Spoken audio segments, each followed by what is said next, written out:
Hey, thank you for joining me on my ride today. I got a question for you. When you're out bicycling or exercising, do you ride to eat or do you eat to ride? Now, my thinking is this. When I'm on the bike and I'm exercising, everything that I consume is fuel because it's going to be processed quickly and then burn up by my active muscles as I'm bicycling or running, whatever it might be. And then when I'm off the bike, everything I eat is for nutrition. So the question is, am I fueling myself for a ride? And am I fueling myself during the ride?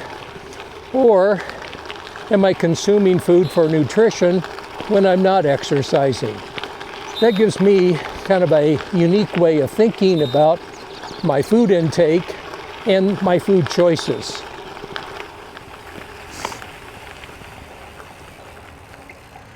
So when you're out on the bike, do you eat to ride or do you ride to eat? Now, my thinking on this has changed recently, and here's how I think about it now. When I'm out on the bike, everything that I consume is fuel. It's going to be broken down into glycogen. Glycogen is going to be stored in the muscle, and the muscle's then going to use that to keep powering my ride. Everything that I eat when I'm off of the bike is for nutrition. So when we're thinking about getting ready for a ride, I'm going to eat for the ride, and part of that is going to be consumption of carbohydrates. Carbohydrates are then broken down in the body into glycogen. Glycogen is stored in muscles and in my liver. Then when it comes to exercise time, my muscles use that glycogen to power the ride. If I have enough stored glycogen, then I can make it through the ride without running out of energy. But if I'm out for a long ride, like today I'm going to be out 4+ hours, I need to eat before the ride. I need to eat consistently during the ride because I'm burning up those glycogen stores every minute that I'm out riding. Now, if I'm riding 60 to 75 minutes, I have more than enough stored glycogen to make it through that time period without running out of energy. So the question comes down to, am I going to eat to ride? And am I going to ride to eat? Is it fuel or is it nutrition? Which one? Because how I consume that food and what type of food I consume is going to determine the energy that I have when I'm out exercising.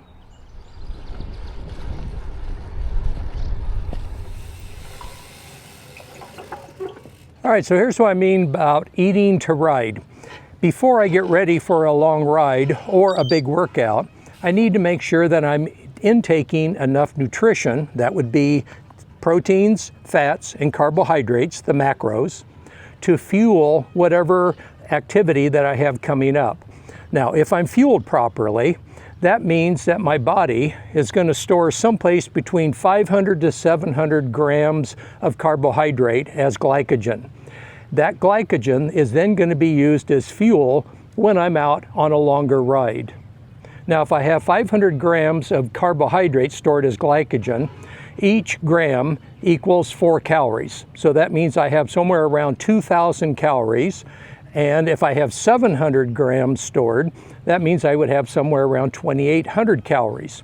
So if I'm fueled properly, I know I can go out and do anywhere from, let's say, an hour to an hour and 15 minutes, depending upon the intensity of the ride, without running the risk of running out of fuel.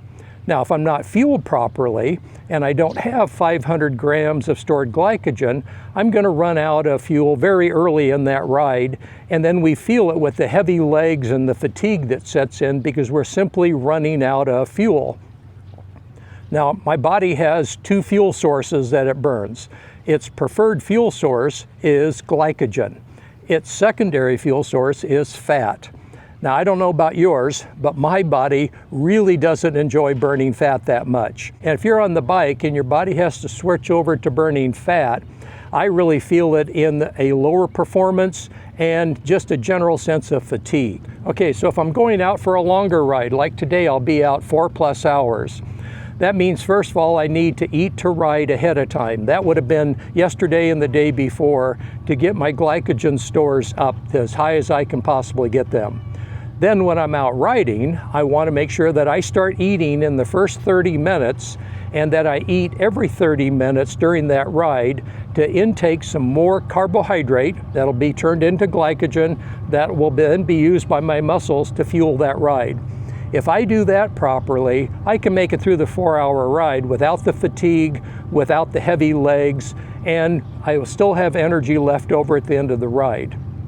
So when I'm out riding, everything that I consume is fuel. When I'm off the bike, everything that I consume is nutrition. It just gives me a different way of thinking about how I'm fueling my body and what I'm getting it ready to go do. So here's something else that I've learned about riding to eat and eating to ride. Now, I used to change my macro intake daily. So some days I'd eat more protein or less, more fat or less, or more carbohydrates or less. And then I started experimenting with leaving my protein and my fat intake stable. So each day I try and eat the same amount of grams of protein and fats each day. And what I alter is my carbohydrate intake. So if I've had a very high activity day and worked out really hard, I intake more carbohydrates. Or if I know tomorrow I'm going out for a long, hard ride, I'll eat more carbohydrates today. If it's a rest day, then I take my carbohydrates down. And this has been a real game changer for me. So leaving my protein and fat intake stable guarantees my body that every day it knows it can rely upon a certain amount of protein that it's going to need for recovery and muscle rebuilding, and then fat intake for hormonal health and cellular structure. Then carbohydrates are broken down into glycogen and used as fuel. That way, I every day make sure that I'm giving my body the right amount of nutrition, so when I go out to ride, I'm fueled properly. Okay, so I don't want to get into making recommendations for protein intake because, first of all, protein intake is determined by grams of protein times kilogram of body weight. So since everybody weighs differently, our protein needs are different. Second, your activity level. The higher your activity level, the more protein and the more carbohydrates you're going to need. And then third is age. And we know now that if you age, you need more protein intake just to maintain a healthy lifestyle. So for me, I've done my own experimentation and come up with grams of protein per day that I need. But the biggest insight was this: I need to leave my protein intake and my fat intake stable. And when I do that and eat right about the same amount of grams each day, and then alter my carbohydrate intake depending upon the activity that I have coming up, then I recover better and I perform better. And it just gives me a different way of thinking about, am I riding to eat or am I eating to ride? All right, so what is bonking? Bonking is when your body has run out of its preferred fuel source, which is glycogen for me, and it has to switch over to burning fat, its secondary fuel source. And fat is like a slow burn. Glycogen is like a high octane burn. So when your body switches over, you notice immediately this downturn in energy. You feel fatigued and your legs feel heavy. Also, the other thing that I notice when I bonk is that I become irritable and it takes a while to get over. So you can't just stop, eat a couple candy bars, and then be back on track. Once you bonk, it takes a long time for you to recover to get ready to ride again. And it is one of those things that if you've ever bonked, you don't want to do it ever again. It feels horrible. So for me, the only way I found to avoid bonking is to first of all make sure that I am eating to ride. So I'm eating proper amounts of protein, fats, and carbohydrates before I go on the ride. Then, when I'm on the ride, I start eating in the first 30 minutes, and I eat every 30 minutes during the ride. That keeps kind of a constant source of carbohydrates coming into my system. That keeps me fueled up. And then on top of that, you want to make sure that you stay hydrated. So I start drinking water 15 minutes into the ride, and I drink every 15 minutes. And I found that having a little bit of water intake every 15 minutes as compared to stopping and drinking a huge amount of water, is much better for my system, and it really helps me avoid that dreaded bonk. All right, now you don't need to worry about bonking on a 30, say 60-minute ride, because you have more than adequate glycogen stores in your muscles to carry you through. It's when you're doing those longer, sustained endurance type rides that you really want to be careful about how you're intaking food and intaking water.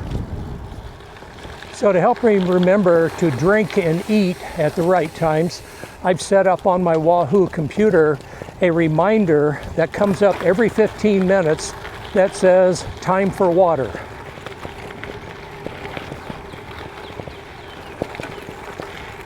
And then every 30 minutes, another reminder comes up that says time to eat. That way, I don't get caught up in my ride and all of a sudden have gone half an hour to an hour and not had any water or had anything to eat. It's just a great little way to remind yourself.